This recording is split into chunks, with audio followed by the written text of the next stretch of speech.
Can this country disrespect King Charles? Money wàhálà ń bọ̀. Ẹ lọ dira àyàn ọmọ Yorùbá dáadáa. Ẹ lọ dira. Ẹ dira dáadáa. Ni allow any influx of Saudi Arabia Islamic agenda on the Yoruba land. We will destroy them. We will every single one of them. Any shoriri látòkè délẹ̀.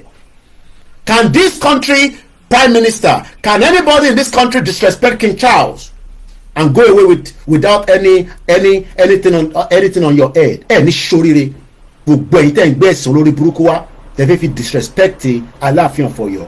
Ikú máa pa gbogbo yín ni.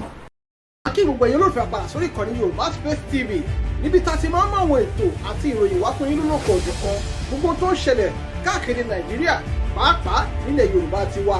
Ẹ wo tó bá jẹ́ ìgbà àkọ́kọ́ tí yín rè lórí ìkànnì yìí ẹ bá wa subscribe ẹ sì má gbàgbé láti tẹ bọ́tìn kékeré tó dàbí aago yẹn tí yóò máa ta yín lóko nínú ìgbà tá a bá ti mú fídíò tuntun wá síta. Ẹ wo èyí tá a tún fún wa fún yín lónìí àrà ọ̀tọ̀ ni ó yá ẹ wá lọ bó ṣe ń lọ ẹnì tó níbẹ̀. And we hope that this message gets to the Sultan or the devil of Sokoto or whatever is called in the north. This is coming from Dr. Igboho, and it means every word. Already you have pushed him for a very long time.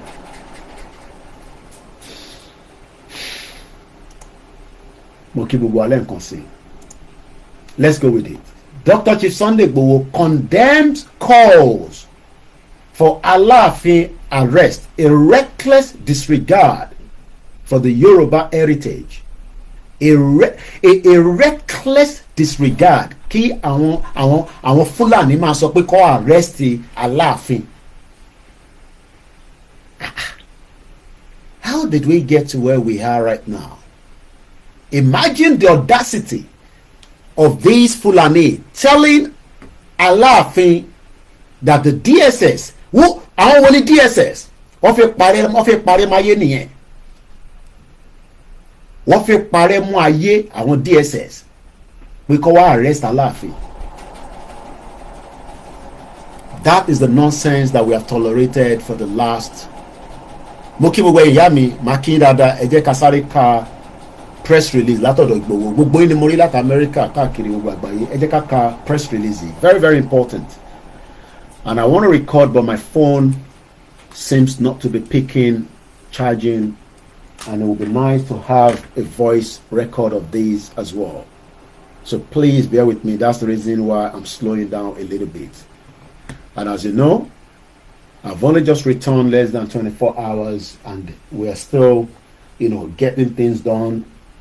Our equipment have moved from a different location, and that means that there will be some technical glitch. But if otherwise, we will just go ahead. Sunday Igboho condemns calls for Alaafin's arrest, a reckless disregard for the Yoruba heritage. In a swift and decisive response to the recent call by the so-called Yoruba Muslim for Freedom, YMF, for the arrest of the Alaafin of Oyo, Chief Sunday Adeyemo, popularly known as Igboho Osha, has sounded a strong warning. I repeat that again, a strong warning. I repeat that one more time, a strong warning against this blatant act of disrespect towards the Yoruba traditional institution. Through his spokesman, Olayomi Koiki, Igboho strongly condemned the group's reckless statement, emphasizing that such demands undermine the scarce cultural heritage of the Yoruba people and threaten the unity of the land, traditional institution, and the Yoruba identity. The Yoruba people have for centuries upheld a deep respect for their traditional rulers, who serve not only as cultural icons but also as custodians of the land values and traditions. The Alaafin of Oyo is one of the most revered monarchs in the Yoruba history, and any attempt to disregard or disrespect his authority is an affront to the Yoruba identity itself. Chief Sunday Igboho reminded the public that traditional rulers have always played a crucial role in maintaining order, resolving conflict, and ensuring the prosperity of their community, he stated. Chief Sunday Igboho reminded again the public that traditional rulers have always played a crucial role in maintaining order, resolving conflict, and ensuring the prosperity of their communities, he stated.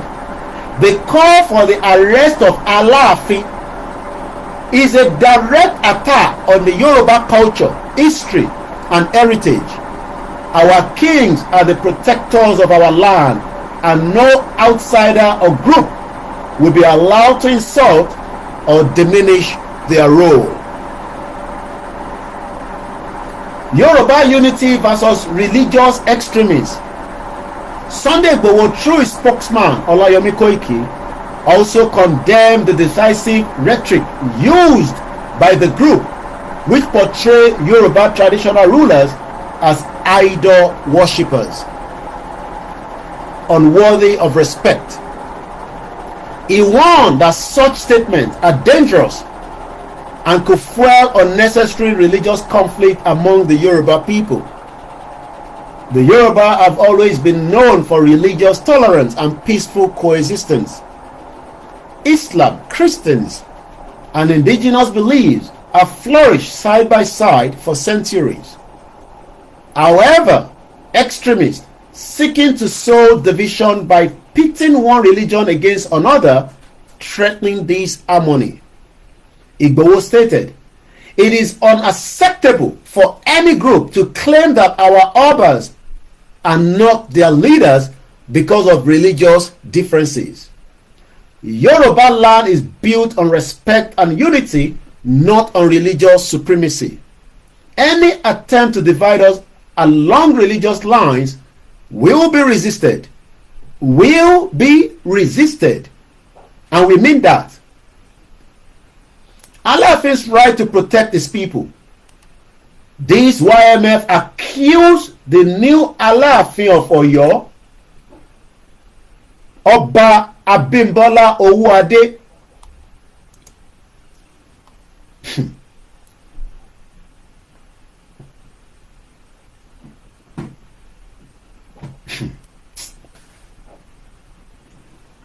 of unlawful imposing curfew, claiming that only a civil government has the power to do so. Kò ní dá fún government náà ní ṣoríire.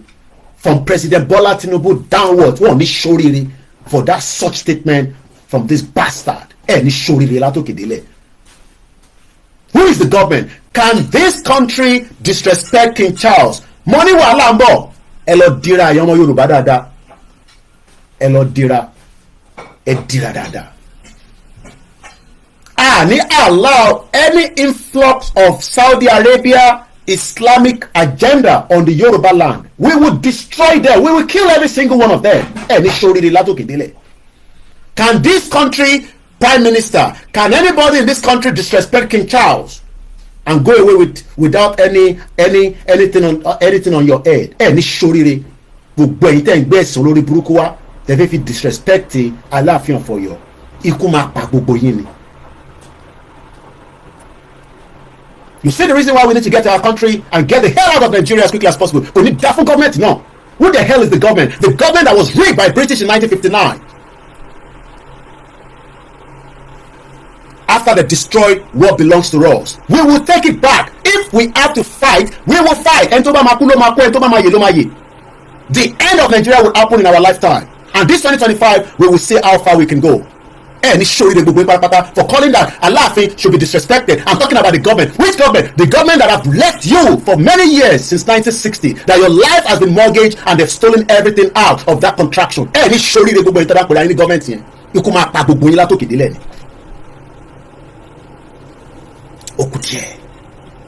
It's just a matter of time. The same thing that will disrespect those in the other part of your, that is not Yoruba land. The infantry tell me, if you disrespect Alaafin, that is going to be the final straw. You have been building it. You have been building all these. We have owed it for too long. This time around, it will be fire for fire. Fire for fire. This time around. All the agenda by the Saudi to make sure that Yoruba land becomes an extremist land will not be tolerated. It must be destroyed. The grassroots will be destroyed. We will not allow such to happen in Yoruba land. We will not give room for such. There will be Islam. There will be church, there will be mosque, and there will be our tradition. But we will not allow any extremists. We will destroy that ideology within the Yoruba land. We will not give room for such. That will be destroyed, and it will be destroyed quickly. And that is the reason why we need to get the hell out of Nigeria before things goes the other way around. Because this agenda to steal our land, to steal our culture, to disrespect our institutional like Alaafin, just like they did in Ile-Ife with Kabiyesi Oni of Ife. Enough is enough. This generation will not sit back and allow such coming from Saudi Arabia and those within the region to use Islam to come and destroy Yoruba land. The only Islam that will be allowed will be the one that is peaceful within the Yoruba people that have lived together side by side with the Christians and the traditionalists. This fire, we will fight it back. We will fight it to our last blood. This time around. If you think that all that happened in the past is what is going to happen, it will be a different game. Let me finish talking about what Igboho said. Because Igboho said, I should tell you, and I should warn anybody that is trying such, that he will not be alive and see such to happen while he's still alive. Oh no, who call her? Tó bá dé Germany, wọ́n máa ń béèrè lọ́wọ́ òun pé ọmọ ìlú wo lòun. Owó rẹ̀ baby kankan tó dé fìlà sí. One bastard all over the place. I said I should warn those Muslims that are pushing this agenda. Islam extremism, you have the right to return back to the north and go and live with the devil of Sokoto calling himself Sultan of Sokoto. And you're talking about the government. Which government? Which government? The government that is there when 35 innocent children were killed in Ibadan. Where is the government? The government that is there when they bombed Ibadan. Where is the government? Kò ní dá fún government. Látòkèdélẹ̀ kò ní dá fún government yẹn ní ṣoríire. From Seyi Makinde up all the way down to the local government ní ṣoríire. Where is the government? Where is the government? The government that left the people in pain, in many, many disasters that did nothing. Where is the government? Talking about government. Which government? Government that cannot provide pipe-borne water into every part of Yoruba land. Everywhere is dead. They've killed everything for their own selfish gain and the white people that came to destroy it along with them. Talking about government. That only the government have the right. You will see.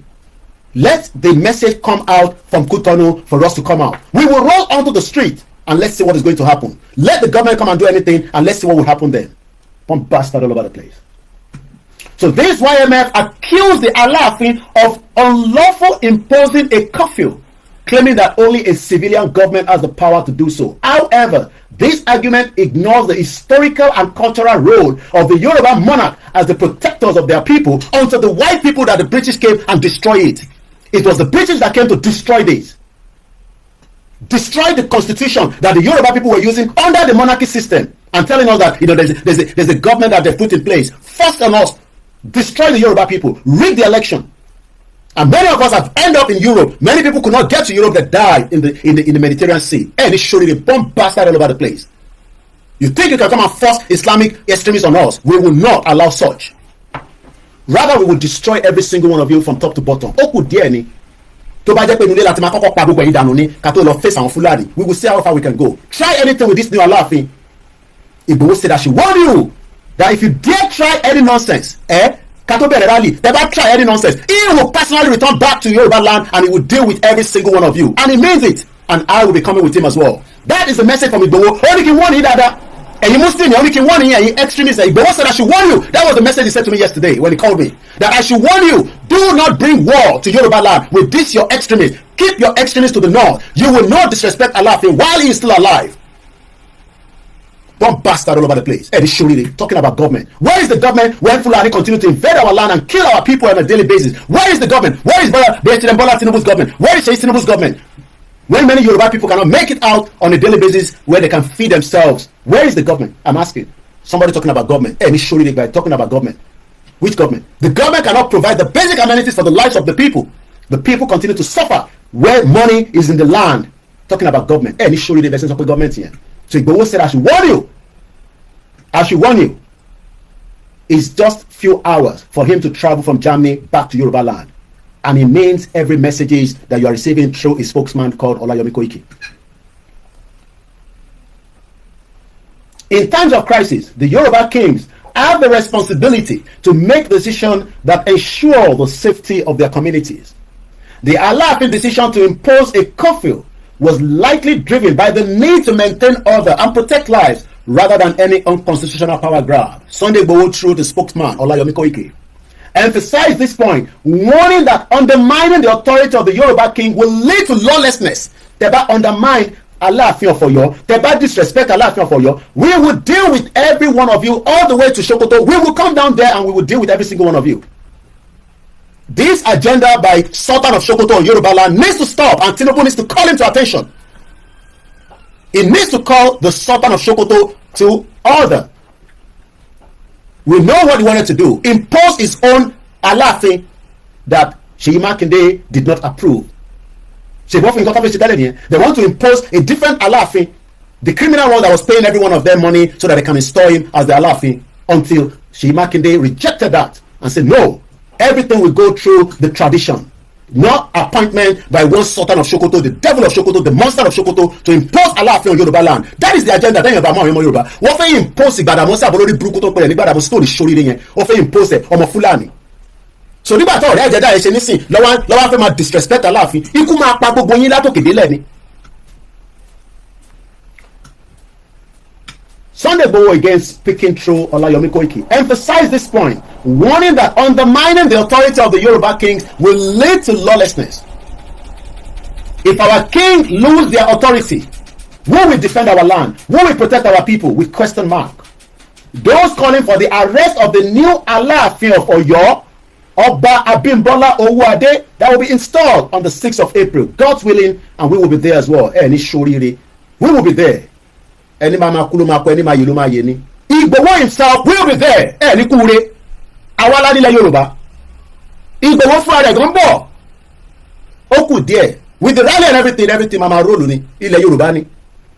And we are looking forward to the installation of the new Alaafin. I had the privilege with Igboho not once, not 5 times, to meet with the old one, and we look forward to seeing this new one as well. And present that the reason why the Yoruba people need to leave Nigeria is now or never. We told the old Alaafin the same thing. And we'll be presenting message through Babakitoye to the new Alaafin as soon as he gets into his office on the 6th of April. He will see the message directly from Igboho through Babakitoye. Enough of this nonsense by Sultan of Sokoto. Continue to impose rubbish on the Yoruba people. Ojo kò sí Sokoto, Ojo fẹ́ máa control Oyo state. Ṣé Oyo dàbí Sokoto ni? Is Oyo state now a Fulani land? That is the problem of the Hausa people, not our own problem. We will not sit back and Sultan of Sokoto continue to disrespect Yoruba land. We will do whatever is needed to kick them out. And you can go back and listen to the video that I've just released. That is an exclusive interview, not even interview. It was a phone call by Yaya Bello in 2021. An exclusive. It has never been seen or heard before. The video has now been released on the social media. If the war continue to call for peace, not war. That was in 2021 where Yaya Bello called us and begged us that we should allow those Fulanis that were bringing food down to the Yoruba land to allow them to go into the market. And we said we have no problem as long as they're not engaging in any kind of atrocities. And you can hear from the conversation, if they will continue to say that we want peace, Lafe, yet these evil people continue to create havoc on our land, continue to kill our people on a daily basis, continue to create so much problems that our people can no longer visit their farm or do businesses in Yoruba land today. Sultan of Sokoto and the Arewa people are not calling them to attention. The kilometer lost in Yoruba land. Why are you taking your cows into the people's farm and hit it up and kill them as well? And yet, that you have disrespected the new Alaafin of Abimbola Owuade. Ikú máa pa gbogbo yín ní tíra wọ̀ ní lajú sílẹ̀. Táwọn kan bá lè sọ̀rọ̀, they are cowards. Àwọn kì í ṣe coward. Igboho kì í ṣe coward. Babakitoye kì í ṣe coward. Gbogbo ọmọ Yorùbá nation kì í ṣe coward. And like my brother in Canada was saying in his broadcast, not just me himself, every one of us will come down and give support to Igboho to push you out. Rejecting the attempt to destroy Yoruba heritage. The British have done that for 114 years, and that is why we want to return back to save our heritage, to save our identity, to save our people from being known as 419 country called Nigeria that the British created. God never created Nigeria. It is the British business center, and that business center will end, and it must end in this lifetime. Not when I die, it would happen in my lifetime. And if we have to do everything, we will do everything. We will involve the Babalawo. We will involve the gods of the Yoruba land. We will involve the Christian. We will involve the Yoruba Christians that are loyal. We will involve the Yoruba Muslims that are loyal. We will use every means to fight this fight, and we will be victorious. Because Yoruba nation will be declared while we are alive by Professor Banji Akintoye. And tó o bá fẹ́ gbọ́ yẹn, go and die, commit whatever needs to commit and die. Kíkú pa gbogbo yín dànù ẹni ṣoríire. Telling us about one election, one stupid election that has failed every Yoruba people from 1999. We will do whatever is needed to fight this to the last blood, and we are not joking with it. Ẹ lọ máa múra sílẹ̀ fún rally, ẹ lọ máa dira dáadáa, ẹ lọ ṣògùn, kẹ lọ prepare, do whatever is needed and prepare for the rally that is coming. And those of you asking that when is the rally coming, go and prepare, because when the rally comes out, we will not be hearing any more messages of "I ready." Go and be prepared. Ẹ lọ ṣògùn, gbogbo tẹ bá ní kẹ lọ ṣe, ẹ lọ mọ òtún, ẹ lọ mọ mi àdúrà. Ẹ rán àwọn èèyàn lọ sí Jerusalem, ẹ rán àwọn sí Mecca, ẹ rán àwọn lọ sí gbogbo ibi tí ẹ bá ti lè ṣagbára kẹlọ dìrà dáa gidi, because we are coming out fully. Igboho is coming out, Koiki Media is coming out, you are coming out as well. 30 million Yoruba people will be on the streets of Yoruba land, and we will shut it down until our demands are met. If our demands are not met, we're going nowhere. Ẹ lọ múra sílẹ̀. The time is now or never. Ẹni tó fẹ́ kó pàdé ẹni tó fẹ́ pa. That is what we are telling them. Rejecting their attempt to destroy Yoruba heritage, like the British have done for many years. Destroy every single one of us. Visa. Many people want to come to UK, they can't give them visa. Many people want to go to Germany, they won't give them visa. Many people want to travel around the world. Do you know how many people I met on the transit and on the flight coming back to London? Some of them, they're countries that are not even up to population of Yoruba land. We will shut it down. It will affect every embassy in Yoruba land. It will affect every businesses. This is not a joke. This is not a threat. We are going to demand our right, and until our rights are not met, nobody will open any businesses when the rally starts. Open there. It will affect everybody. It will affect every single body. This is not a joke. Many people that are asking for support, they can't get support because there's no government that can bring any support to anybody. This is the final push until the Yoruba nation will now finally be declared, and we will protect our borders, just like the immigration officer that told me in 1980, he spent 5 years, the white man that I met at the border yesterday on my route coming back to London, right at the border here at the immigration score. He was asking whether I was coming from Nigeria. I said, no, I'm coming from Africa, but not Nigeria. He said, I live in Nigeria. I said, really? He said, yes. He said, I was in Nigeria from 1980 for 5 years when Olori Buruku Babangida was there. The same Babangida killed MK Abiola. Gbogbo ẹni tẹ jẹ́ olówó yẹn, ẹ má lọ tètè múra sílẹ̀ kẹmọ tẹ máa ṣe ká tètè sọ fún Tinubu kó divide Nigeria. Gbogbo ẹ máa ríran wò. And I asked him what business he was doing in Yoruba land, or in Nigeria rather, because if I say Yoruba land, couldn't understand. Oh, I was working with the British High Commission. You know, these are some of the people that were used to do different jobs. Tọ́ba ti wá parí iṣẹ́ yẹn, wọ́n wá fi wọ́n sórí desk. They become immigration officer. Very nice guy. We chatted for about just 5-10 minutes. Very, very, elderly man. Omo Nigeria back and forth by me. Only Oduman low. But at the time, I'm sure it was during the military time. So there was a closure. So they keep flight to so for them to fly out of Nigeria, he has to travel through Nigerian Airways to Cotonou. Cotonou was England. Oduman no we níbẹ̀. The same Babangida is on the wheelchair now. Kill Delegiwa, kill MK Abiola, and they're telling us that kò ní selection kankan tó máa tún gba àwa sílẹ̀ ìrọ̀lẹ́ nípa. No election can save us anymore. It is all lies. I saw the Shagori with Otedola. Do you know the Shagoris? I don't think some of you know what is happening in that shithole country. The Shagori is one of the criminals around the world that they're looking for. The same people are around the table eating with Otedola during the opening of these 419 First Bank that they opened in Lagos. Let's finish this and we'll come back into our program. Share the program and love it and like it, and invite even your enemies. Even the least thing you can think of, go and watch the movie I was watching on my flight back to London.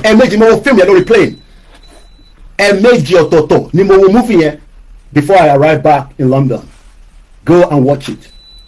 I have told you, if you can't watch it, then just go and prepare. It is called The Last Sniper. The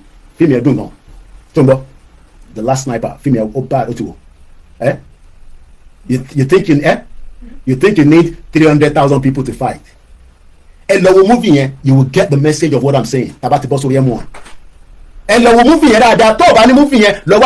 crack anywhere. Go download it. Any website, go download it. You think you need many people to come and fight? No, we just need many people to be out on the street, and we can show them our own energy. 30 million Yoruba people is more than enough to shut it down. Not 1,000, not 2,000. Until our demands are met, we're going nowhere. So let's go back and finish what Igboho said. He concluded with a strong warning. Let it be known that no one will be allowed to insult or threaten our Obas without consequences. The Yoruba people have always defended their culture, and we will not allow any group to erode our values in the name of religious fanaticism. The Yoruba nation must remain vigilant. Agbara, vigilant. This is not the time to mess around. This is the time to open your eyes and continue to look. Continue to remain vigilant. Vigilant. Those seeking to dismantle his cultural institution under the guise of modernity or religious superiority. Any attack, Igboho says, any attack on Alaafin is an attack on Yoruba land itself, and it will be resisted. Any attack on Alaafin or any one of them, it is an attack on the Yoruba land, and we have every right to defend ourselves and our kings. Dr. Chief Sunday Igboho, through his spokesman that is now giving you the message, live and direct. Today is the 9th of March 2025, and my time here from London, which is no longer Africa because I've returned back to London, is 18 minutes past 3 p.m. This is not a threat, but it is, says, and I quote, the Yoruba nation must remain vigilant with those that are seeking to dismantle its cultural institutions under the guise where we are Yoruba, Muslim, foreign all these Fulanis that have called themselves Yoruba people, all these Fulanis used by the devil of Sokoto calling himself Satan of Sokoto to come and destroy our institution. We will resist it. And what resist means is we will fight with our blood. We will kill you if you kill us. It's as simple as that. Because America does not sit back and allow anybody to kill their citizens. They will kill them back. America doesn't waste time. America send their people to go and kill people because they want to kill America and the ideology that is not going to work with America. We will do the same thing. So that is on the side there, and now we come back to the Yoruba Nation matter. Koiki, happy Sunday. We love your outfit. I love you too as well. Let me first again appreciate my children that have to endure these, because when you're fighting like this, two things is either we are going to fight or I'm going to be a puppet and sit in my house and say go and fight. Then money you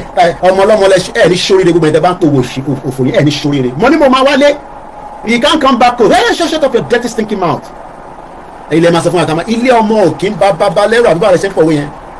Why should I be scared of coming home? Am I a terrorist? Am I a wanted? The terrorist Sheyi Tinubu is going to sit with Gumi the terrorist. You've all seen the video. Sheyi Tinubu is going to sit with Gumi that should have been arrested long time ago. They put Nnamdi Kanu there. They put Samuel Ekpa there. Abi, so you want us to come and put Koiki and Igboho there? Just before I traveled out, I went to see Igboho and we were gisting. Not everything I'll tell you. And as usual, we know that you're planning. They're planning. They're always planning. When are they going to pick Igboho? When are they going to pick Koiki Media? Ọlọ́run ní fún yín mú. Ọlọ́run ní fi wá sí ọwọ́ yín tẹ́ máa fi mú wa. Ẹ máa try. Gbogbo ọmọ Yorùbá ìwọ̀nba díẹ̀ tó kù yìí to assist Baba Akintoye and Igboho. Look, I have returned back to London because I have suffered. I was asking my mom on the flight, when was her first flight traveling out of Nigeria? She was telling me a lot of, I'm still going to document it. I should have recorded, but I just wanted it to be like, a conversation between a son and a mother. Some of you will be privileged like me, but you'll have to go through a lot. My mom foresaw or foresee òyìnbó tó bá jẹ́ pé Nigeria ò ṣì yẹn kò lè work. So tẹ́ bá ń dẹ wá pé máa mú wa nírí wa mú torí Ọlọ́run ní fi wá sí yín pé tẹ́ máa fi mú wa. Níbo ló wà lẹ́kìtì? Àwọn gbọ́ pé gbòòwò àti Koiki ti dé. Níbo ló dé sí? Níbo ló máa sùn sí? Azeez Shakiru mo kí ẹ̀dọ́dà mi èèyàn yìí mo kí gbogbo yín ẹ̀yàn ọmọ Yorùbá nation. Àwọn ọmọ Yorùbá nation àwa náà ní gbogbo ẹni tó bá sọ fún pé Ìgbòho lè wálé kò tí òun kó wálé ni ilé ẹ̀ ní náà ilé ẹ̀ ní kò tí òun kó wálé. Bàbá Akintoye lè wálé ó ti wálé. Ilé ṣe lè máa dẹ́rù bà wá. Ìbéèrè ni mo ní ilé wa ṣe lè máa dẹ́rù bà wá. So mo kí gbogbo wa bẹ́ẹ̀. Mo kí ẹ̀yàn Christians àwa táwa ń lent àwa tá ń gbàwẹ̀ àwẹ̀ tiwa ó kàn máa ń bọ́ oúnjẹ dé ni. Mo kẹ́yìn mùsùlùmí àwa máa ń tètè ṣínú ahead of ẹ̀yin. Mo kí gbogbo àwa tí a jọ ń ṣe àdúrà yẹn. Fún àbá díẹ̀ tó kù tí a fi sọ fún Ọlọ́run torí Ọlọ́run náà là ń ké sí lọ́rùn kí la ní owó la ní ká dání sí àlówó kò àní ṣe ń gbá kò sówó sọ ìwọ tó ń sọ pé a máa jagun owó wo ló fẹ́ fi jagun owó wo ló fẹ́ fi jagun lówó náà sọ kí la fẹ́ fi jagun bọ́ sórí ẹnu mi sórí ẹni tó rí á jagun yẹn lójoojúmọ́ lórí social media àwọn gbà máa béèrè pa ogun ni bàbá yìí ń jà lọ́wọ́lọ́wọ́ yìí so mo kí bàbá mi alànà Professor Banji Akíntóyè bàbá pè mí láàárọ̀ yìí mo kí wọn mo kí olóyè Ìgbòho mo kí gbogbo ọmọ Yorùbá nation mo kí Káyọ̀dé Mọ̀lá mo ti kí Káyọ̀dé Mọ̀lá náà mo ti dé mo kí sí Sterling mo kí gbogbo yín mo wá lọ bẹ́ẹ̀ mo kí àwa Táíwò Kíkẹ́ Sọmí mo kí ẹ̀yẹ́ lo glasses mi mo sì mi ti ní kí ẹ máa strain ojú mi too much I have 2 glasses I should not be straining my eyes mo kí Mr. Adegbola Oladimeji when you welcome back to London we hope to see you in Yoruba land àwọn jẹ́ parí yẹn ẹ̀yin ò rí láti sọ ẹ́ fẹ́ mi èmi lèmi máa bẹ̀ yín pé káyọ̀ lọ múra sílẹ̀ ẹ̀yin tẹ̀ wálé ni kẹ́ lọ múra sílẹ̀ ó yẹ yín nísìn mo ti hàn páàkì tán gbogbo ẹrù àti àṣẹyàn offload ni. So what we are trying to explain to our people in terms of nísìn ni pé we are on the right track and we are not going to relent until our demands are met. Mo gbọ́ tí Ọmọlúkà tó bá bàbá Akíntóyè ṣe the same day I met him at Igboho's house myself and Ọmọlúkà wà lọ rí bàbá ẹ̀gbọ́n tí bàbá yẹn sọ bàbá is 90 years old bàbá is older than Tinubu. Tinubu cannot tell us jack shit about Nigeria will be better kí ló kàn wá pé Nigeria is going to be better how ni Tinubu even tó bá dín age ẹ̀kú ni o add the money is not up to 90 years old so Tinubu is not older than Baba Akíntóyè so Tinubu cannot tell us that we should sit in Nigeria and Nigeria will be will be better. Ẹ ṣe jàre ẹ̀yin tẹ́ fún mi ní support pé Koiki báwo ló ṣe wá ṣe ó fi ìyàwó sílẹ̀ ó fa àwọn ọmọ sílẹ̀ family náà wà nílé ẹ wá ń fi nǹkan ránṣẹ́ sí wa mo wá ń bẹ̀yìn owó la nídìí nísìn ṣe rí gbogbo ẹjọ́ tá a ti rò yẹn èmi máa padà sí ilẹ̀ Yorùbá èmi padà so I need owó we need to get what we need to get so that we can fly out quickly. Ìgbòho ti bá mi sọ̀rọ̀ láàárọ̀ yìí and we are going to be meeting again very soon. Ẹ máa kí n máa fún yín ní gbogbo ti yé yín we are going to meet. O ní láti mọ ibi tí Ìgbòho wà security question nìyẹn ẹ̀yin tẹ́ bá ń bẹ̀rẹ̀ ibo ní Ìgbòho wà kí ni kàn pẹ̀lú ibi tí Ìgbòho wà Bàbá Akíntóyè wà ní Kútọ́nù tó represent wa Ìgbòho wà níbi tó wà that's all you need to know. Ìgbòho wà níbi tó yẹ kó wà èmi àti Ìgbòho ti sọ̀rọ̀ Ìgbòho ti mọ̀ pé mo ti dé ó dẹ̀ mọ̀ pé láìpẹ́ láì jìnnà ojú àtúríra ẹ̀yin tẹ́ wà ń lé ní kẹ́ lọ máa múra Koiki ti múra sílẹ̀ ẹ túbọ̀ máa múra yẹn sílẹ̀ dáadáa mo ní ẹ̀ múra sílẹ̀ bàbá wa kan send vn sí mi látògùn state wọ́n ní Koiki àwọn ọmọ ẹ ti fẹ́ máa bínú wọ́n náà máa tẹ̀lé olóṣèlú lọ èyí tẹ́ ti tẹ̀lé wọn láti 25 years kílẹ̀ rí gbàgbẹ́ Dunlop slippers gan tí mo kó wá Dunlop slippers púpọ̀ mi yẹn ní gbogbo bàtà yín ló ti jẹ́ so ẹ má máa threatening pé ẹ máa lọ bọ́ lóṣèlú tó bá wùn ẹ̀kẹ́ lọ bọ́ lóṣèlú problem ti yín nìyẹn kò ń ṣe problem tàwa ìyẹn ọ̀dá wa dúró ẹ má máa fi yẹn máa fi sọ fún wa pé ẹ lọ tẹ̀lé olóṣèlú èyí tẹ́ ti tẹ̀lé wọn láti 25 years kílẹ̀ mú padà mo kí Mr. Bamidele Mohammed ọba ní Jésù mo kí yín mo kí bàbá mi Fabric wọ́n ní welcome back to London ilẹ̀ Yorùbá gbé gbogbo wa kò ní gbé ọ̀dàlẹ̀ nìkan ni kò ní gbé so tẹ́ bá ń sọ pé Gani Olóyèdè mo kí ẹ brother mi mo kí ẹ ẹ̀yin tẹ́ wà lórí mixer ẹ bá ń gbọ́ wọlé share button 7 people are listening Ògúnmọ́lá ní kò ní dá fún gbogbo wọn pátá bẹ́ẹ̀ ló ṣe máa rí tó bá mo tán pè ní mixer màá tún share link yẹn síta it's very straightforward all you need to do is just follow the link and it will take you straight into where you can listen I have missed my TV 65 inch ó tàn láúláú ni Clement mo kí ẹ bẹ́ẹ̀ imagine a Biafra for 3 years kó máa fún wa lówó kò ń ṣe pé kò lè máa sọ pé kí ló kàn wọ́n but ó ń dáwó síbí báyìí because ó rí ibi tó ti tán wà èmi ò ṣe máyégún we love the Igbo people but we don't gonna sit down and allow the Igbo to disrespect the Yoruba and vice versa kí Yoruba náà máa disrespect Igbo but Igbo tó bá disrespect wa á disrespect wọn Yoruba tó bá disrespect Igbo àwọn náà ní right láti but we are talking about the two people èmi máa ń sọ ní gbogbo ìgbà ẹ lè sọ fún ike sọ fún Ìgbòho pé ọ̀rọ̀ Biafra kàgbé sẹ́gbẹ̀ẹ́ àwa méjèèjì gbọ́dọ̀ lọ simultaneously ni bẹ́ẹ̀ ni àkókò ní just government together France àti UK as much as they love each other UK sọ pé wọ́n fẹ́ kúrò nínú EU France ò dá wọn dúró ṣe mọ́ máa sọ pé we should not have anything to do with the Biafra ayé sọ̀rọ̀ ni we need to come together to push tí Yorùbá nation rally bá ti jáde káwọn Biafra náà jáde pẹ́ká ká lock everything down káwọn máa lock ẹ̀ nílẹ̀ Igbo káwọn máa lock ẹ̀ nílẹ̀ Yorùbá bó ṣe láti rí nìyẹn wọn ò lè dín Nnamdi Kanu mú kí ni Nnamdi Kanu ṣe any small thing tí Igbo láti sọ̀rọ̀ Nnamdi Kanu àwọn kan máa ní ẹ terrorist ni níbo ló ti jẹ́ terrorist UK go pé Biafra ni terrorist.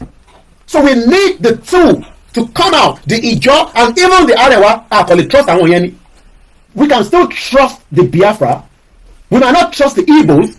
The Igbo doesn't have to trust us. The Hausa doesn't have to trust us. The Ijo doesn't have to trust us. But the trust that comes up, say ilẹ̀ Igbo that fail up protesting. What we are saying is that we need to put the pressure on the federal government to divide Nigeria, and it has to be done now. Kò ṣe pé ká máa sọ pé ẹ kò sí ìtọ́kùn àpá ìlú Biafra ṣe fẹ́ lọ bá àwọn ṣe gọ́ọ̀mẹ̀ntì wọn ni nǹkan kàn àpá ìlú Biafra because Biafra fẹ́ lọ àwọn náà ti fẹ́ lọ tipẹ́ so mo kí àwọn Biafra mi dáadáa ọlọ́run tún Nnamdi Kanu sílẹ̀ ọlọ́run àdẹ̀ tún Simon Ekpa. I've missed him and I know that it is going to happen because the government cannot contain the two of us. Go possible. So we need to encourage the Biafra. The Biafra must also encourage the Yoruba people. But yes, we have the Igbo that will continue to, try to disrespect the Yoruba people. And the Biafra government will deal with each one of them when they have their country. A Biafra government will not tolerate an Igbo Biafrans to be taking drugs around the world and disrespect their names. Because right now, we Yoruba are the fraudsters. Awala money pa fraud. Tọ́ba sọ pé fraud Yoruba money pa ẹ̀. Tọ́ba sọ pé drug Igbo money pa ẹ̀. So tábà ti gba gọ́ọ̀mẹ̀ntì wa tá ti gba country wa, àmọ́ ta ló ń commit offence níta. Kò ń ṣe ìtàn travel bọ̀ nísìn táwọn máa wò wá Nàìjíríà. But ti bá travel bọ̀ nígbà tá a bá gba country wa Yoruba, you are Yoruba, come and hug me. But I wonder why. I'm an ọmọlúwàbí ni wá. But right now, everybody ní only because as long as you are carrying a different passport, I don't think some of you understand. To buy the British passport, to the Canadian passport, to the American passport, thank your Lord for however you got those passports. But to buy jẹ́ mo kí Yorùbá Nation Láfẹ́ TV ní gbogbo Hong Kong àwọn yẹn ti ń jayé. Hong Kong, my mom was traveling to Hong Kong in 1980. 1980 ni mo sì tèmi ti lọ sí Hong Kong lọ́ra go. So when people say, oh, we don't need to talk about the Biafra, kò ń ṣe lórí platform tèmi o. I don't hate the Igbo people on Biafra side. I cannot like all the Igbos because some of them do not agree with Biafra. They are Peter Obi, and Peter Obi will never be the president of the Federal Republic of. If Peter Obi let him go and do voodoo in India, because the Hausa people will never. Ibi yẹn ni mo káwọn mi sókè, bá mi máa tọ́jú bàbá kí tó yẹ dáadáa o, má mess around o, tọ́jú bàbá yẹn dáadáa tí ma fi dé o, many of them like that are working day and night, looking after this man, from the cook to the driver. Gbogbo pátápátá ni àti must be. Mo fi sílẹ̀ mo ti dé tán mo kàn ní láti oyè yín mo ní láti wá yọjú wọlé náà so let us mo kí Mr. Demola today is just to appreciate but the most important thing is tá a bá ní owó lọ́wọ́ ó máa difficult for mobilization. So how do we raise the fund? We are on not TikTok. Our timing is very very short. Nigeria is dead. There's no doubt about it. I really do. I'm okay that. It is dead. I'm gonna do Alaafin Oyo. They were so happy when I came home yesterday. As usual, my wife has already made all the food. The phone jet TV. Mutilani máa gbàwẹ̀ bí dẹ̀ ṣe wọnú kitchen báyìí mo kàn ń gbọ́ gbogbo kíní ẹ̀kọ́ ń ta sánsán ni mo wá ní kí n taste so gbà tí mo wá taste máa rí pé ó dà pé àwẹ̀ ti já mo wá kúkú nígbà táwẹ̀ ti já yẹn kí n kúkú ìyẹn wá stop mo gbọ́ pastor Òjó pastor mi dáadáa prophet Òjó mo kí gbogbo ẹ̀yin bàbá mi ní Olúwa bàbá mi má sunkún mọ́ mo kí Yorùbá ó máa délẹ̀ lérí yẹn àdúrà táwọn kan gbà ní sí ni pé àwọn ọmọ yìí kí ló máa ṣẹlẹ̀ gbogbo oògùn làwa náà máa ṣe ní ṣoríire bẹ́ẹ̀ ṣe ń ṣoògùn làwa náà máa ṣoògùn bẹ́ẹ̀ ni a máa lọ sí ilé babaláwo a máa lọ sí ilé wòlíì a máa lọ sí ilé gbogbo anywhere to make sure pọ̀rọ̀ Yorùbá nation ló jáde because bẹ́ẹ̀ ni náà ṣe ń sáré yẹn àwa náà máa sáré ẹ̀ but I need a lot of resources Yorùbá nation rally tó fẹ́ jáde tó ń ṣe nígbà tá a bá jáde tán mo sọ we need continuous resources èèyàn kan ní Koiki ṣé wàá dà bẹ́ẹ̀ mo dẹ̀ comment àwọn tó ṣẹ̀ wọlé ó wá ń kí wọn Manuel Koiki má jẹ́ kí n pọ́n ní ko Mr. Sunday Kayode only Mr. Koiki you make me remember my wife okay kí ló ṣèyàn àtìyàwó yín wọ́n dáná ní kitchen ẹ wá wà nú àwẹ̀ ẹ wá lọ sínú kitchen ẹ wá fi nǹkan sẹ́nu ẹ ti já àwẹ̀ yẹn ẹ bá mi like program yìí èèyàn 161 lówó wa 44 mo kúkú ti rí sheet mi mo post ẹ̀ lánàá àgbowó lórí Koiki Media backup wa lọ́sẹ̀ fún wa ní Speedent gbogbo owó tán fún mi lórí backup mi kò tó £60 ṣègbówó táwọn yẹn bá dá YouTube máa yọ tiẹ̀ níbẹ̀ díẹ̀ tó bá kù lọ́ máa fún wa ní end of the month kò tó £60 tó bá yẹ pé Koiki Media mi ṣì ń operate ó yẹ kí mi náà máa gba bí £2,000 every month so àgbowó lórí YouTube tẹ bá ní kẹ ẹ bá wa pín kò ń ṣe Koiki tó ń ní ẹ̀ǹgbà owó ẹ kò lè sadvat lórí ẹ kò sí advert lórí Koiki Media. We are not doing. I've been on YouTube for 13 years. Oye kí mi náà ti máa make owó. Tó bá yẹ pé kò ṣe Yorùbá Nation ká gbé dání ni, èmi náà lè máa ṣe content. Màmá dẹ́ni payín, mo kí ẹ brother mi, Àrìnkáyé TV, kò ní bàjẹ́ fún láíláí. Tó bá yẹ pé èmi náà ṣe bí minister, ẹ̀rọ pé èmi náà lè ṣe content. Màmá ṣe content tó máa pawó wọlé. À lè tọ́jú àwọn ìyàwó, à lè tọ́jú àwọn family. But ìjà tá à ń jà yìí, à ń jà not because mo sọ fún ọmọ mi, money, I want you out of the UK to go and join their hands and build a Yoruba country from whatever you have finished after you have done in this country. That is the way we need to start thinking. We do not have to be selfish. Mo rí ẹ̀ńbẹ̀ wà látà o pè mí lẹ́ẹ̀kan bí àwọn tètè mọ̀gbọ́n lórí program ìmọ̀ pẹ̀ lánàá ó ní tó bá ṣe prayer tó wá pè ó pè padà anyway mo tètè sùn lánàá. So àsìkò táwa yìí ẹ bá wa ṣe rí ọ̀rọ̀ Yorùbá Nation níbi tó dé nísìn ó ti yàtọ̀ sí ti tẹ́lẹ̀ o. Meeting ń lọ ní the last minute tó kù. Announcement nígbà wo máa jáde ọwọ́ bàbá Akíntóyè nìkan ló wà. Mo ní èmi gan tó bẹ́ẹ̀ láti sọ fún pé bàbá ìdí Yorùbá Nation rally máa jáde but ó máa jáde láìpẹ́. Ó máa ṣe kí ni ó máa jáde láìpẹ́ ìwọ ni kó ló máa múra sílẹ̀ lọ ra backpack ní fi gàrí síbẹ̀ fi ẹ̀pà síbẹ̀ because abá ti jáde sí títì is not one day is not 2 days until our demands are met and nothing is gonna push us out. Wọ́n máa ju tear gas ìyẹn ní gbé wa jáde kò sí kan tó bá fẹ́ ṣe tó bá dẹ̀ ti yìnbọn tó pààyàn tá bá ti gbọ́ pé wọ́n pààyàn then game yẹn lè change. So ìyẹn kù sọ́wọ́ government because government ò lè ní ká má jáde fún rally. So this is a time to support the movement. Gbogbo àwọn ẹyẹ kí n má dárúkọ ìyàwó kan pé wọn náà wọn kan mo náà wọn ní àwọn yẹn ẹ fi gbogbo àwọn yẹn sílẹ̀ máyì káwọn kankan distract yín àwọn tó lè lọ block yín Abẹ́òkúta expressway nísìn àwa dé Èkìtì èmi àti Olóyè Ìgbòho bẹ́ẹ̀ ni àjọ dé Èkìtì ni confam tábà fẹ́ ṣe síyá lọ́nà amọ́ta lè ṣe ẹ̀yin jókòó sínú ilé ẹ̀ ń sọ pé ẹ̀ ń fẹ́ Yorùbá Nation àwọn wo làwọn yẹn wọn ò tó bẹ́ẹ̀ wọn ò bí ìjìnlẹ̀ ga kó dé state ẹ̀ ó rà pọ́nmọ́ Èkìtì ní Ondo state wọn ò bí bá bẹ́ẹ̀ ga kó kúrò ní Turkey kó ra ticket kò níwèé tó lè fi jáde kúrò níbẹ̀ yà wọ́n wálé àdìjọ tó ń pariwo ní London ẹni kó lọ sọ fún níbi tí gọ́ọ̀mẹ̀ntì wọn wà nílé nísàlẹ̀ gbogbo àwọn nonsense and believe èmi délẹ̀ Yorùbá mo rí pé kò sí nǹkan kan tó ń pè ní Yorùbá government right now mo kí ẹ̀jẹ̀ àríwá Azeez ọlọ́bàndó tiẹ̀ ó yẹ ká sọ̀rọ̀ bí a sọ̀rọ̀ níta lẹ́nìí tó ti bá ń ṣe ti bí àbó ìdí ṣe owó ni mo fẹ́ gbà lọ́wọ́ ẹ̀ mo ti lọ láti bí how many weeks owó la nídìí ní sẹ́mi òrójọ́ kankan o ìwọ tó o bá fẹ́ support it's okay ọ̀tọ̀ lówó tè àwọn ọmọdé wa ti dé o ọ̀tọ̀ lówó tẹ máa fún support for mobilization ysl ló nídìí yẹn but owó ti Koiki náà Koiki ìwọ náà máa ń àwọn pàtó máa ń kó nínú rally mo kí gbogbo group pátápátá gbogbo yín ni mo kí everybody àti anybody ló máa jáde everybody will come out for the rally. This is the final call as we continue to prepare our people to say we've had enough of the contraction. Tell the politicians that this is not a threat. Our demand must be met. Bẹ́ẹ̀ ni ìjìnlẹ̀ ní pépà gbọ́dọ̀ pépà jáde tó bá kúrò ní Turkey kò lè wọlé tó bá bíra kó ra plane ticket tó jáde ní Turkey kò ní lè wọlé padà. How are you? Where's my phone? Can I have my phone now? Kọ̀kọ́ phone. Did you use it?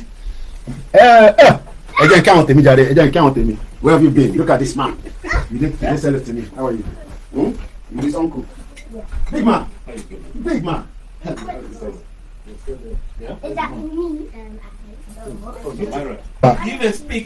So, as I'm saying, where we are right now is we are Moki BD Eshegoni, Moki Awalushola. What about the Musa Kalam account? Is it still working? Benny, Google account me patalo shishe. Go that eba fe momo. Because some of you don't want to have anything to do with Nigeria. I can receive money from Benin Republic now. Because if you think about it, Lano, we might not have access to the account in Nigeria. So you got to prepare for all eventualities. So, but for now, all my accounts are working. If you need my Binance to help, it's okay. We can give it to you. If you need my UK account, if you go to my website or you need me, we're trying to get this phone on because I want people to call in. But I think it's the charger I'm using. This charger is not good. And I can't find my other charger. So, today is just to appreciate every one of us that we are not cowards. My mom was asking me, why are you taking things on the flight? When you kill a coin, plane. Sometimes you have to, I'm not going to show you what is inside. I took some souvenir out of the plane. You don't have Japan, man. So let me not show this on social media. You continue to guess whatever you want to guess, but you will not know what is inside. So I was not meant to show you that one anyway. I'm looking for one of my charger. And that's why we're struggling. I need to get because I want people to call in. We need to support. All I need Mr. Koiki, even while I was coming back home, some are still saying we gotta send money to you. So what I need to get this phone on because mo fẹ́ gba phone call. Mo dúpẹ́ lọ́wọ́ gbogbo ènìyàn wa pátápátá. Where are we is the question people are asking. We are freedom fighters. We don't want to have any business with Nigeria. We want to have country of our own, and our demand must be met. That's where we are right now.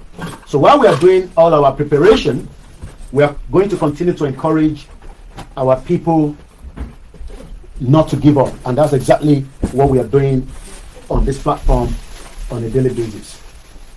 You know, all this my bag. I left them as it is. Too much stuff inside. Daily in my bed, I need to bamboo. I think this one is too small. But I need a very nice backpack. To my wallet, you know. I don't know what you need. Yoruba nation going back. Backpack, food, everything, and we're out there. So the most important thing that we need to understand is that the Yoruba people, we are doing exactly what the international community expects us to do. But nobody's going to come and give you a country. Because they don't have any country like that. Oh, just take your country and go. It doesn't work like that. Just take your country and go. It does not work like that. And that is the way we have to changing. Okay. Probably I want my man look phone all the time. Because phone is for me problem. We struggle with we're so much struggle with leg. But seriously, when I was at home, the studio number in Momino. So it is not going to come as cheap to get your country. It's not a Christmas gift. No politician wants you to be free. No politician. And I mean it. Can I have my second phone? The iPhone, please. All right. No politicians want you to be free. Because when we're about to free, you'll be traveling like Koiki Media. I had to go through and endure what I have to endure. I hope you understand. I had to endure 25 years of my life. Mr. Koiki, preparation for Nigeria DSS and soldiers because I suspect bloody clash. Nothing like bloody clash.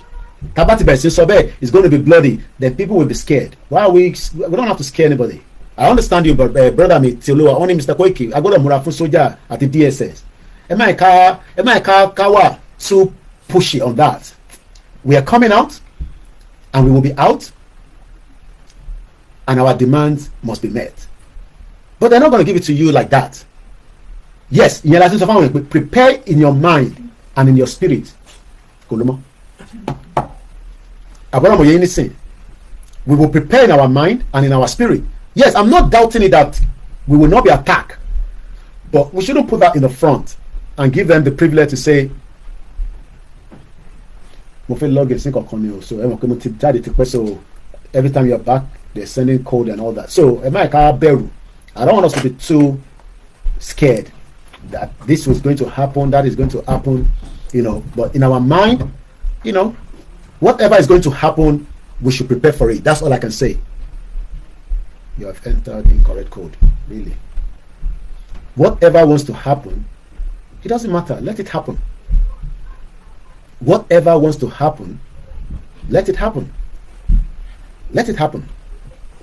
Whatever to officially, let it happen.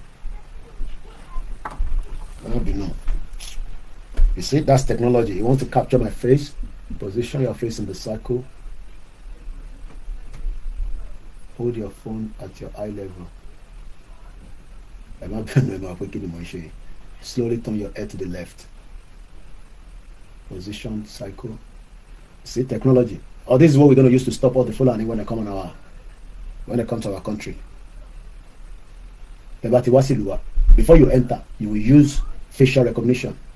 Because we don't want any criminal and any terrorist. Slowly turn your head.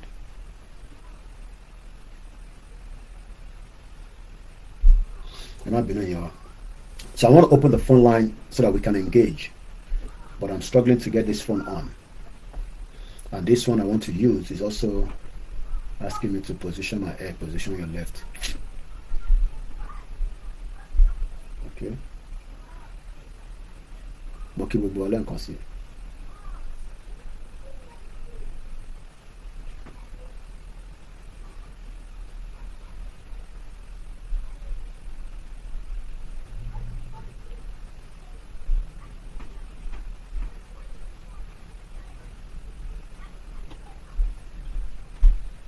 Technology na bomb bastard.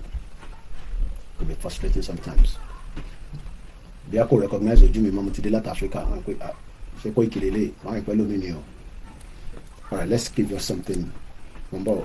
Alright, the phone is back on. So the studio number, if you want to call in, is still the same thing.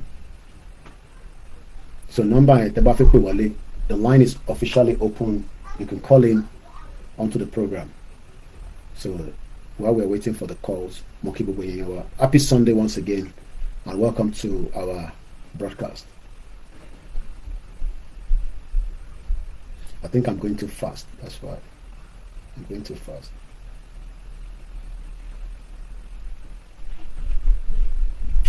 Don't pass that again. All right. The studio number, I'm gonna have to just abandon that now. I'll have to deal with that later. So, Yoruba people, one now feel law, Igbo now feel law, Hausa now law, Awaka feel law yen.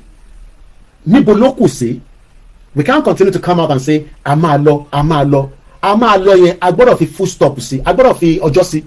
Tabana feel law, ta law. Then after a while, people will start telling you, get out. And then Makuro no Nigeria, Tikuro. It's not gonna come easy. But the most important thing is our effort is what we are saying. Rally is very important, and we will take us back in a few minutes. Can settle down. Let's go and read about countries that have done rallies that have helped them to get what they want and achieve what they want. Number. They are too much. I need a proper lighting.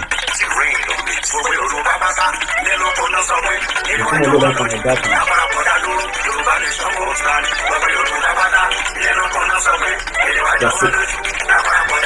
It was a bit dark here. So my lightning was very dark, so you can't see me properly. Àti wípé ìdí tí a fi gbọdọ̀ dá dúró gẹ́gẹ́ bí. Mo kí gbogbo àwọn tíìmù alẹ́ kan sí. Ìwọ́de yìí náà ni a máa ṣe káàkiri gbogbo ilẹ̀ káàárọ̀ òjìrè bí tí bàbá wa onímọ̀ ẹ̀rọ emeritus professor Adébánjí Akíntóyè yóò ṣe olùdarí rẹ̀. Ọdún 2025 yìí náà ni yóò bẹ̀rẹ̀ a sì máa kún sí wa nípa oṣù. Ẹ̀yin tẹ́ wà lórí Twitter number. I need to switch around now. I'm going to use this phone for my Twitter video so that we can go on Twitter space on that as well. The line is officially open if you want to call in. Plus 44 74 044 05917. That is the studio number. We appreciate everyone. I'll read all your comments. I understand, sir. I am not trying to put any fear, but reality we need to know so that we can. Yeah, every time they put rally, they will throw tear gas, they will throw water cannon, and they might use live ammunition. And I've said it about the go broadcasting me. If anybody is killed, then the game can change. It's entirely up to the government, if that is the route they want, rather than have a roundtable discussion. So we're not saying that it might not happen. Definitely, the soldier might come in, the police might come, but we don't have to use that to scare ourselves, Mr. Olayomi. So let me end these live because I don't know why this one will not allow me to. I'm better off to use this phone for my live Twitter and use this phone for Twitter space. So bear with me. Things will change from there. So I'm going to start this. And then we will end that. I don't know whether it will allow me to be live twice, which is good. I'm live already. So go and join this one now. I'm going to end this one, but we need to try this phone as well. I need Latifisori now. I'm not even Benin Republic has light. Nigeria doesn't have light 24/7. Only 1 month. So the 55 people watching, we're live already now here. I'm going to end this one so that we can go on Twitter space as well. Thank you very much. We appreciate you. Don't go away because the program just started. We have not even gone up to 2 hours or whatever, but we're still live and we can do many hours until I feel tired. So maybe you can join me if you want to continue watching. Thank you. So now I can leave this one here like this, and then I will start the Twitter space below the second phone. I think that's better now because I'm my phone is just the on it. One more reason to phone is I'm not sure why it's not clear. I don't know. The camera seems to be dirty. All right, I think it's better now. So now we can start the Twitter space. So Tabare Tofekwe, the line is open. Let's go back again and hear this.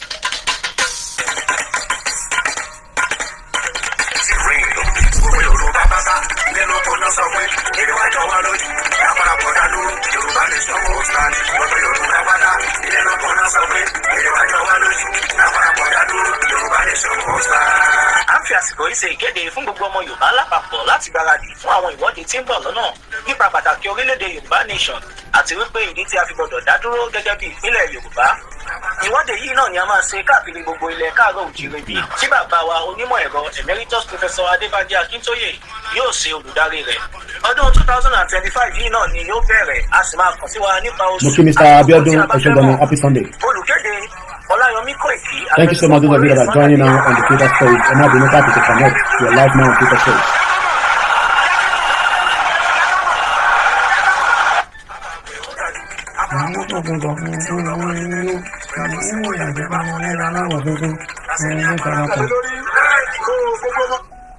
Yorùbá ti bèrè wọ́n láwọn ọ̀pọ̀ ọmọ kí Fúlàní máa kí wa pé wọ́n máa jẹ ọkọ̀ ọmọ dàwọn láàmú.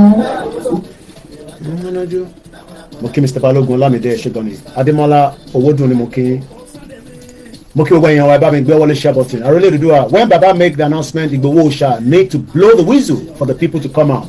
Ẹ tún padà sẹ́yìn. Bẹ́ẹ̀ni, mo ṣe láti rí nìyẹn. Mo kí àmì great olùṣètò happy Sunday. Mo kí ìbọn GR1. Ọdún Igboho.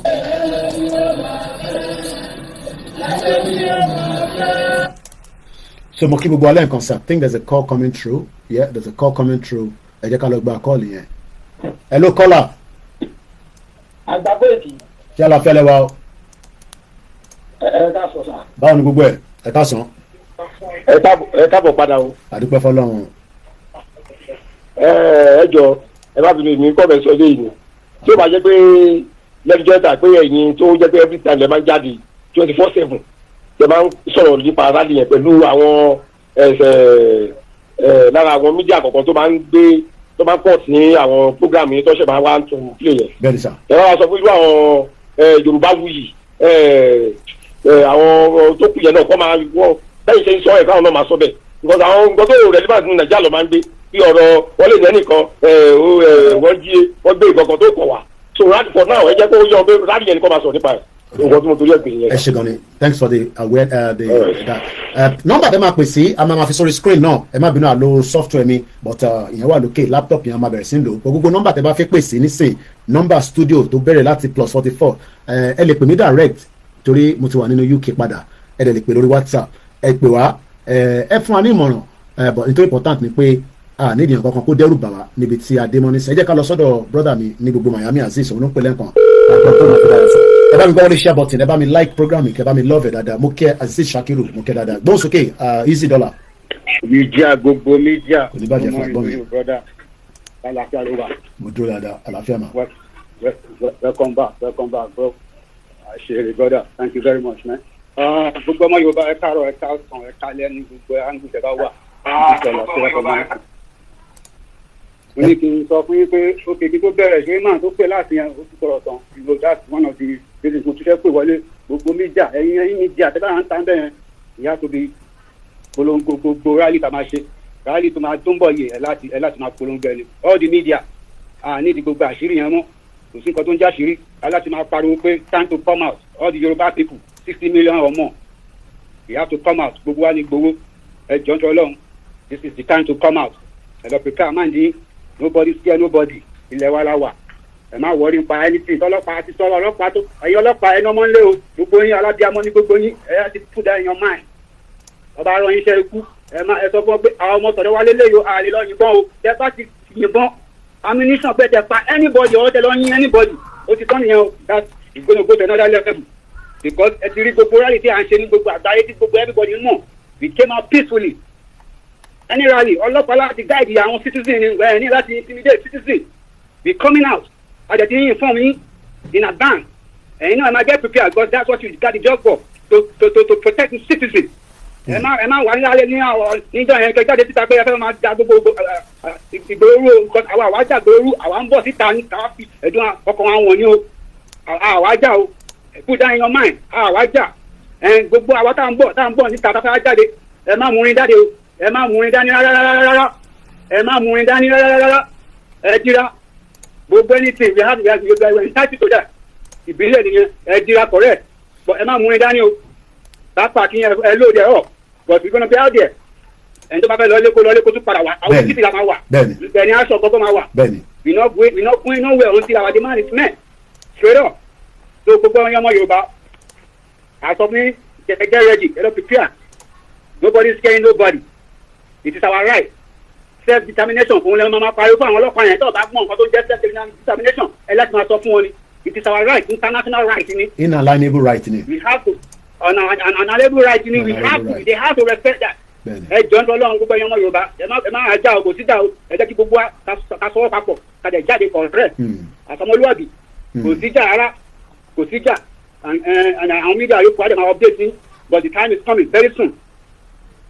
God bless Yoruba people and God bless Yoruba land. Thank you, brother. Amen. Ẹ ṣé gan-an mo love it. Thank you so much. Òun ẹ ti gbọ́ yẹn àwọn tó máa ní right láti gbé security la máa fi jáde Àmọ̀tẹ́kùn tó máa tẹ̀lé wa ní àwọn tó wà registered nìkan ló máa ní security measure tó máa ṣe but ìwọ tó jẹ́ ordinary person má gbé kankan jáde o má múni dání o ó yẹ nísìn bó ṣe oògùn kó di oògùn gidi dání sára dáadáa but tí sójà bá dẹ̀ ní orí òun yí pé ìtàn fẹ́ I don't need this one anymore. You can, okay, 1 minute, not a picture. You can have it back if you want to. You want this one back. So then I just pay àwọn ọlọ́fọwọ́ ara wọn fa wàhálà. Ẹ jẹ́ lọ sọ́dọ̀ ọmọ Akin, I guess. Ọmọ Akin, ẹ bá gbóhùn sókè, ẹ ti wà lórí Twitter space. Ẹ má bínú pàtẹ́tẹ́ wọlé lórí Twitter space. Torí àwọn ọmọ yín, àwọn ọmọ Oòduà ṣe ni nígbà tí mo wọlé báyìí. Fóònù méjèèjì yẹn nísìn, àmà ní láti replace ẹ̀. Because tí bá ń padà travel nísìn, wọ́n ti ní mo lè mú lọ. So àmà ní láti ra fóònù méjì mọ́ fóònù tí ó wà lọ́wọ́ mi. At least àárí gbogbo fóònù wa lò nígbà tá a wà láfíríkà. Mo dẹ̀ kí gbogbo yín gan ni o. Ẹ bá gbóhùn sókè. Lẹ́ẹ̀kan sí brother mi.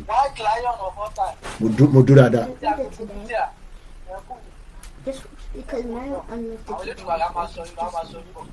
Okay. Àmì àṣẹ ìdùnnú brother mi. For life ni.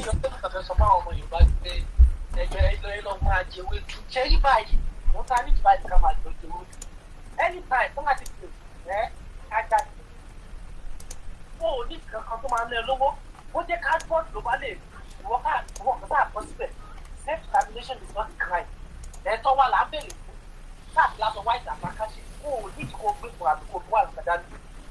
The only thing we just need right now cater this at any time that is what we need right now.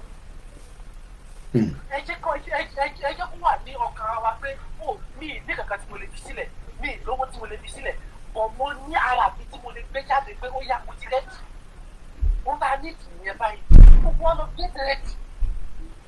Ìjà yìí kì í ṣe ìjà ìlú nìkan ìjà gbogbo wa tá a máa jà ní. Ní ìdí gbogbo wa kò kọjá sí rárá. Tàbá dúró ẹni tó bá sọ pé ìyá òun ò ní sùn òun kò ní fojú lóhun ni. Bó ṣe máa rí nìyẹn. Àwa ìyá òní máa jẹ wá káwọn kan máa jòkó sínú àga. Ká máa jọ wọn ká máa gbà nílé ká máa pariwo kiri rárá. A máa dúró lórí ìyẹn fún ọ pé ó dìgbà sẹ́yìn. Bàbá fara ni wọ́n ló máa tó mọ̀ pé ara ni wá. Òtí tó mọ̀ kẹ́sẹ̀ lọ báyìí wọ́n mọ̀ bára ni wá àwọn aláwa tó mọ̀ pé ara ni wá. Wọ́n tẹ̀ kí àpárá ni wá they don't care so care. They don't have any respect for we the Yoruba indigenous people wọ́n respect wa. Ìjáde ta fẹ́ jáde kì í ṣe fún kì í ṣe fún jà àfi jáde ká pèlè fẹ́tọ̀ wá ni. Inalienable right ló ń pè. Ẹ má jẹ́ ká máa fi ìbọn dẹ́rù báyìí wọ́n ló ti kẹ́ lọ jẹ́wé tú bẹ́ẹ̀ pé ìyẹn ló dẹ́rù báyìí ẹ lọ jẹ́wé tú. Bàtà ẹ̀ jáde kan sáwọn yòókù ṣé wò ó jí nílé. Ó yà mí lẹ́nu. Bàtà ẹ̀ jáde ṣé wò ó jí nílé. Wọ́n tún jí diaspora kan gbé tó wá sílé láti 4 years tó wá ṣe farming ní Àkúrẹ́ àti poster. Ṣé yàrá máa rojọ́ lójoojúmọ́ pọ́n jíyàn gbé? Ẹ bẹ̀rù tẹ́ bá lọ sọ́sítù kò sí tọ́jú bẹ̀ wọ́n pa ayé náà ní ẹ̀ ń kùnà ní ṣẹ́kù náà kan pọ̀lẹ̀. Kò sí nínú nǹkan tó fẹ́ máa dà ilé tó fẹ́ máa bà yẹn lẹ́rù nínú ìyá àlẹ́ wà fúnra yín. Wọ́n lọ sí ọ̀dà kíkú náà pa ayé náà. Bẹ́ẹ̀ni. So ẹ̀bẹ̀ ká jáde tán ká bèrè fẹ́ tọ̀ wá kí mo pẹ́ pé. Ta ló pè ní sìn. Ẹni tó fẹ́ ṣẹlẹ̀ kó wá ṣẹlẹ̀. Bẹ́ẹ̀ni ẹ má bínú ìyá wa yẹn kàn pè lórí nọ́mbà yẹn. Wọ́n tẹ̀lé tó fẹ́ sọ ni pé ẹni pẹ̀lú tí mo pẹ̀ ṣe ń lọ ìdí àtẹlẹ́ ìlú jáde lánàá ó lè má bá sí ìkọ́ni àmà tó jáde. Ó lè má bá sí ìkọ́ni àmà tó jáde tó bá ti bẹ́ẹ̀ nìkan kan wọ́n já káàbọ̀ ọ̀kan tẹ̀lé wọ́n máa yà wọ́n lẹ́nu àti ìpamọ́. Ẹ̀tọ́ tó máa ń ní ọ̀rọ̀ tó máa ń ní wọ́n tó bá fún wọn ní ìgboyà wọ́n sọ fáwọn bẹ́ẹ̀ àrẹ́sẹ̀ nìkan. Àbí ìpamọ́. Ó lè má tó àsìkò tó máa fi fúnra ní gbogbo àwọn àdá papọ̀. Ẹ ṣe gan ni ẹ tẹ́ bá tún fẹ́ bá wa sọ̀rọ̀ lórí Twitter space ẹ ṣáà notify mi kẹ̀kẹ́ àwọn sókè we bring you in interactive section la wà nísìn we are where we call interactive Koiki, I just sent you a token for the goodwill job. Okay, ẹ jẹ́ lọ wọ́n tó send message ẹ ṣé gan ni. Okay, Yawa Omolaja, bàbá mi Yawa Omolaja, ẹ ṣé gan mo dúpẹ́ o. We really appreciate everybody